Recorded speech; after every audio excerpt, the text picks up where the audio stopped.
A pergunta que eu faço para vocês nesse vídeo é: qual é o preço de um bom líder? Eu acho que, primeiro de tudo, é inegável a gente botar o Benavides nessa prateleira de um jogador que conseguiu assumir a liderança no elenco do Atlético da melhor maneira possível. E não vem sendo fácil falar de lideranças no Atlético, né?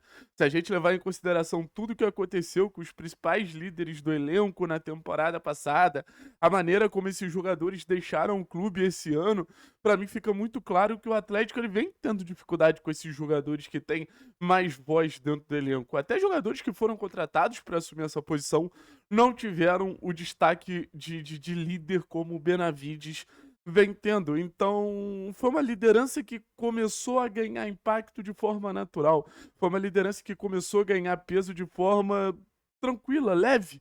Mas hoje a gente já vê o Benavides como uma das principais personalidades dentro do time do Atlético.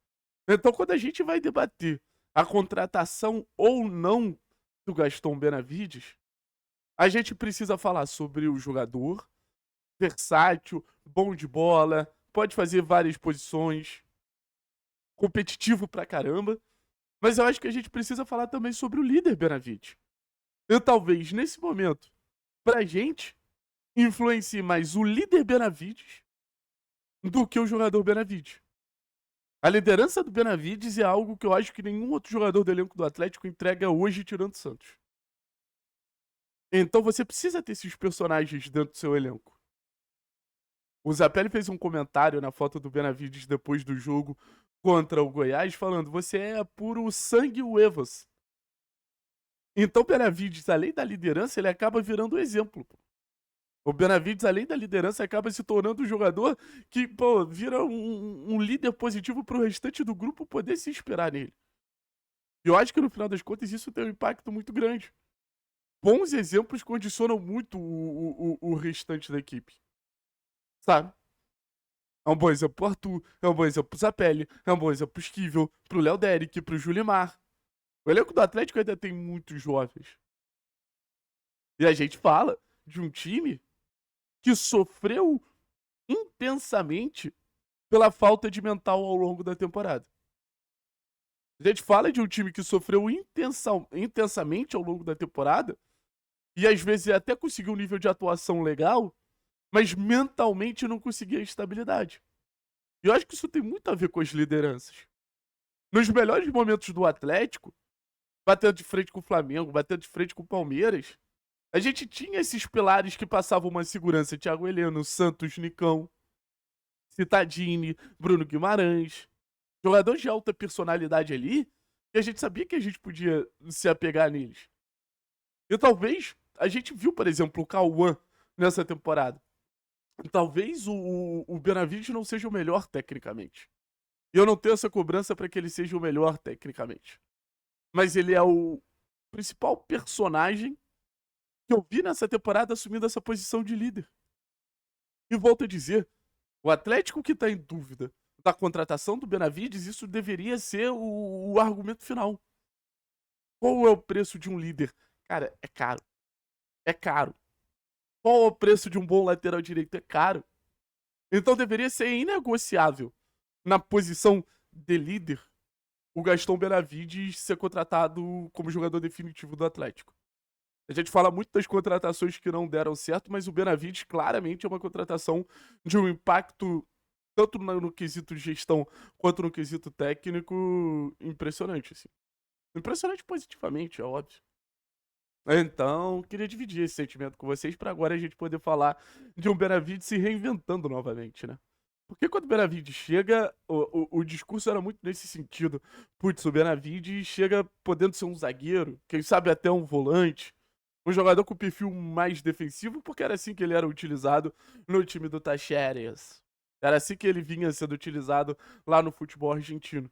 E a gente viu o Benavides chegar no Atlético e apresentar argumentos para ser esse terceiro zagueiro, para ser esse cara de mais estabilidade defensiva, qualificar a saída de bola, um processo até bem parecido com o que a gente via o Esquivel fazendo, mas a gente viu o Benavides também do apoio. A gente viu o Benavides da chegada à frente, ajudando a gente a conquistar pontos importantes com gols, como foi contra o Operário, assistências, como foi contra o Vila Nova. Então, naquele momento, parecia que a ala direita do Atlético tinha encontrado o seu dono nesse perfil ofensivo que o Benavides pôde apresentar pra gente.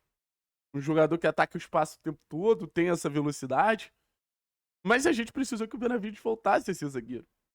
Isso que é curioso, assim, como o Odair usa e abusa dessa versatilidade do Benavides. E eu acho que o último encaixe do Benavides no time titular do Atlético como zagueiro acertou a zaga. O Teran pôde voltar a ser o zagueiro central, um zagueiro que vai bater de frente com os centroavantes e tem mais imposição física para ser esse jogador de duelos diretos ali com os jogadores mais fortes também dos adversários.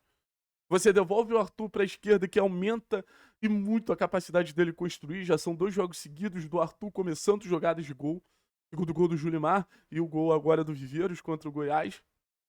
Então você bota tudo no seu lugar a partir do Benavides.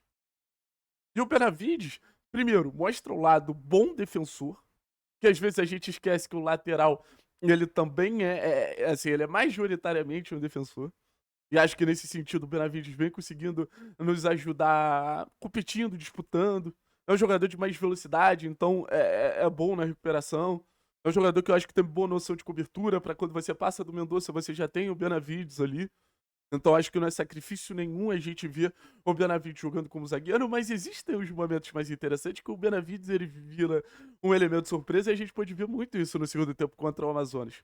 Que foi o momento que o Benavides começou a ter um pouquinho mais de presença para dobrar junto com o Mendonça. Ou seja, o Mendonça vinha para dentro e mesmo como zagueiro, o Benavides aparecia no último terço como esse jogador para gerar peso na última linha, para gerar superioridade numérica. Então, assim, hoje é quase obrigatório você ter zagueiros com boa capacidade de construção. E ao mesmo tempo, é importante também você ter jogadores de frente que saibam pressionar, saibam marcar, e acho que o Benavides é os dois.